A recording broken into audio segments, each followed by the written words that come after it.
You slice an onion. Your eyes start burning. Within seconds you're crying, and you weren't even sad. What is actually happening to your body right now? Onions don't want to be eaten. Every plant has defenses. The onion's defense is chemical warfare, and it's aimed straight at your eyes. Inside every onion cell sits a molecule called a sulfoxide, locked away and harmless. Next to it, in a separate compartment, waits an enzyme called alanase. As long as the cell stays intact, the two never meet. But your knife breaks that wall. The moment you cut through the onion, thousands of cells rupture at once, and the enzyme and the sulfoxide finally collide. That collision sets off a chain reaction. Chemist Eric Bloch spent decades mapping exactly what happens inside a sliced onion, and he showed the reaction doesn't stop at one step.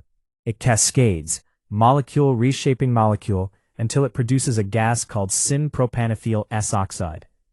That gas drifts upward, it reaches your eyes, and your eyes have no idea what to do with it. Your cornea is covered in nerve endings built to detect irritation.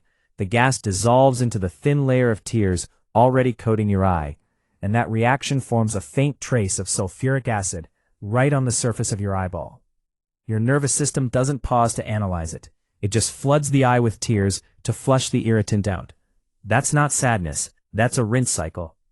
For a long time, scientists knew the final gas, but not how the onion built it so fast. Then in 2002, a research team led by Colin Eadie at Crop and Food Research in New Zealand found the missing piece. Working with biochemist Shinsuke Imai, they identified a second enzyme, one that grabs the unstable intermediate compound and instantly converts it into the tear-inducing gas. They named it lacrimatory factor synthase, and they published the discovery in the journal Nature.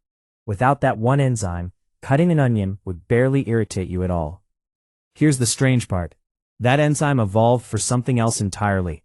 It likely helps the onion produce sulfur compounds for its own metabolism.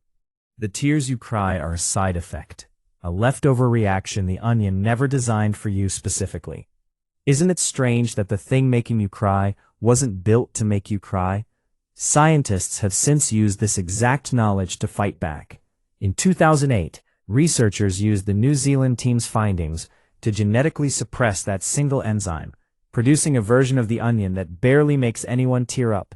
The flavor stayed, the chemistry stayed, only the sting was gone.